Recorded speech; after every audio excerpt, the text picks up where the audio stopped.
I am Mohabbat.Science from the Department of Botany in Central University of Punjab, Bhatinda. This is a documentary for the annual day competition. Coping with COVID pandemic. Here we really need science.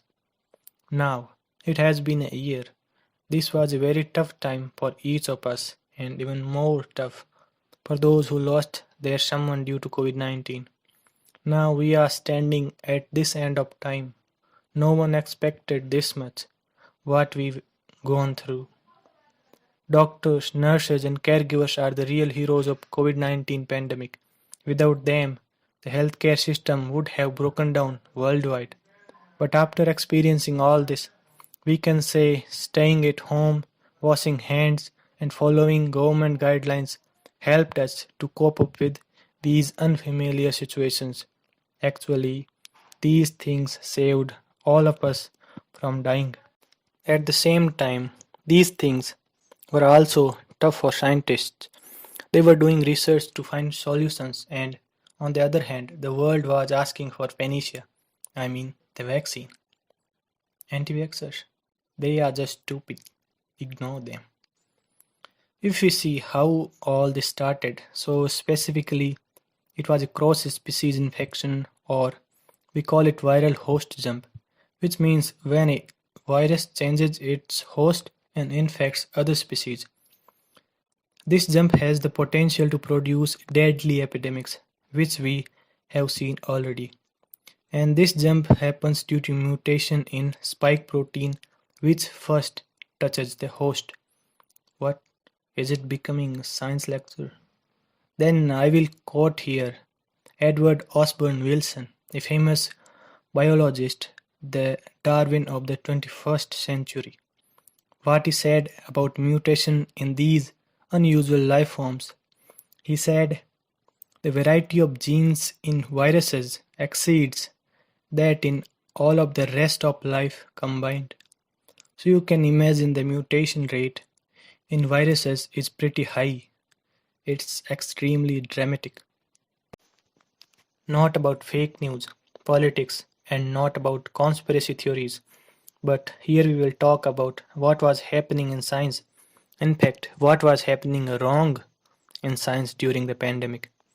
Don't get me wrong, there are politicians and media deserves a lot of, perhaps most of the blame, but scientists are the people who should have known better. In general, we think science gives clear answers to complicated questions, but that's not really how it works.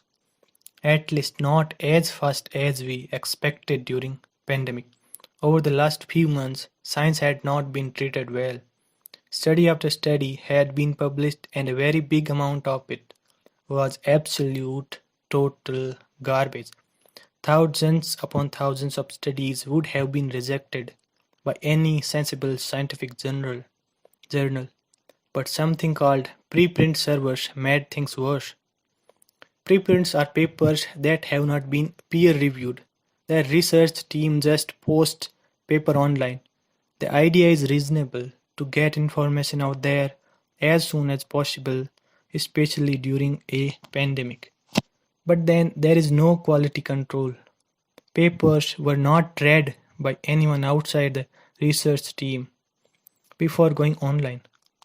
Without peer reviewing and feedback, millions of eyeballs are on them, ready to believe whatever they see. Like when it was rumored not to use ibuprofen, it spread around the globe within days. Same in the case of proton pump inhibitors. Ibuprofen, a drug for treating problematic behavior, was said to increase the number of angiotensin-converting enzyme 2 receptor where the coronavirus binds, without any authentic study, just on the basis of a theoretical paper addressing a single line about ibuprofen and ACE2 receptors. And you may have also heard COVID is no worse than the flu. सर्दी जुकाम ही तो है, was also promoted by a group of researchers for normalizing the situations. Wearing a mask is not a big deal, at least when it's keeping you alive, but we collectively wasted so much energy convincing people to wear masks. In fact, during Spanish flu pandemic a century ago, wearing a mask was seen as patriotic. We could manage to do so. See, if it looks like a duck, swims like a duck, and quacks like a duck, then it probably is a duck. I want to show you how statistical result of a scientific study can misguide if presented in a wrong way, and if then tweeted by a CEO of a company soon to be interplanetary and by a president. Hydroxychloroquine. Sound familiar? Cure for COVID-19, isn't it? This is the best example how misinformation can spread around the world. Now, we have hundreds of studies looking at the effects of hydroxychloroquine. Duplication of research like this has never been seen before in medical history.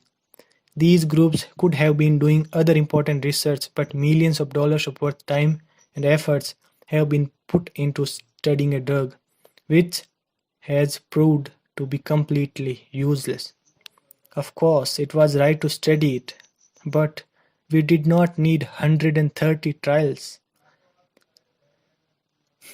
Here, we should talk about p-value, something which is very important in a scientific research. If the p-value is 0.05 or 5%, then it means 95% of the time the obtained result is real and not by chance. It also means that the 5% of the time the result is just due to sheer chance and it is not a true representative of a real effect, which is fine for a normal research. But if you do 130 trials on the same drug, the 5% will give you a false positive. 5% of 130 mean 6 trials, and of course, those are the ones that are going to be picked by the pro-hydroxychloroquine crowd. Correlation is not causation. Correlation is not causation. Let's move on. Hydroxychloroquine is dead.